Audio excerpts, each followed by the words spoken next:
Selamat pagi, salam sejahtera, shalom. Jemaat GKB Ebenezer Pulau Mas yang diberkati Tuhan.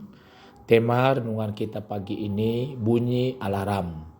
1 Tesalonika 5 ayat 6.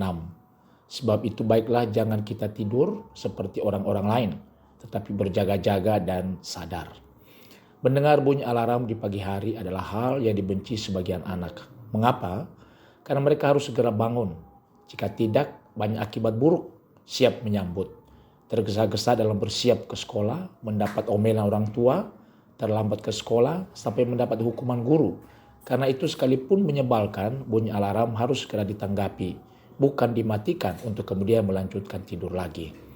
Tuhan berharap hamba-hambanya siap sedia kapanpun dia datang. Untuk itulah Tuhan membunyikan alarmnya melalui firman, supaya kita terjaga. Dengan demikian, berita kebenaran firman mestinya menggugah kita untuk memiliki iman yang hidup, menolak ketidakbenaran dan memiliki hati yang siap melayani. Ini sangat penting mengingat kedatangannya tanpa pemberitahuan terlebih dahulu. Kita harus waspada, alih-alih menjadi lengah dengan merasa aman, apalagi bersikap acuh tak acuh, tidak peduli dengan peringatan yang sudah Tuhan berikan. Jangan sampai waktu kedatangannya menjadi saat yang tidak kita sangkakan, di mana kita berada dalam kondisi tidak siap menyambut kedatangannya. Apakah kita masih bermalas-malasan dan memilih melanjutkan tidur?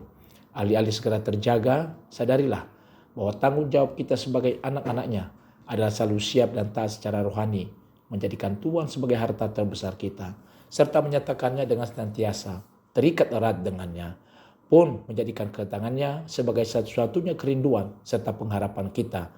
Karena itu teruslah kita terjaga. Satu kali ketika saya ada di gedung Nusantara 1 DPR RI, sementara lagi asik bekerja, tiba-tiba terdengar bunyi kring. Waktu mendengar bunyi itu, saya masih belum menyadari kalau itu bunyi alarm. Sampai kemudian, barulah saya sadar bahwa itu adalah bunyi alarm, tanda peringatan ada bahaya.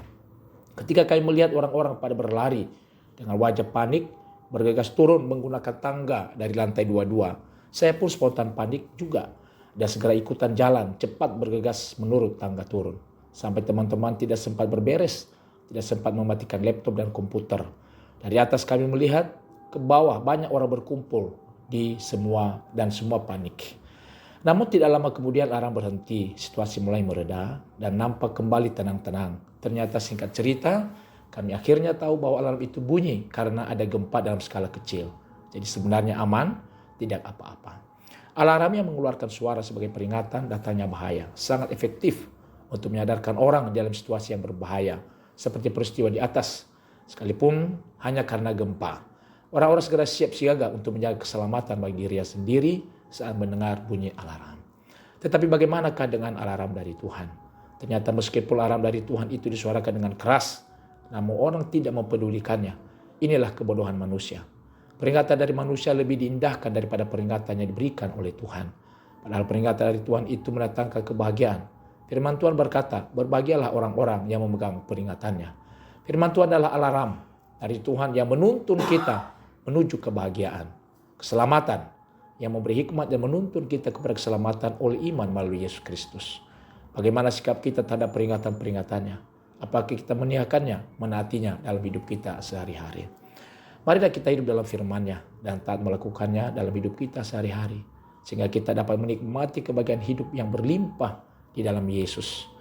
Sekiranya engkau memperhatikan perintah-perintahku, maka damai sejahteraku akan seperti sungai yang tidak pernah kering, dan kebahagiaanmu akan terus berlimpah seperti gelombang-gelombang laut yang tidak pernah berhenti. Firman Tuhan adalah alarm yang menuntun orang menuju kebahagiaan di dalam Yesus Kristus. Tuhan memberkati. Shalom.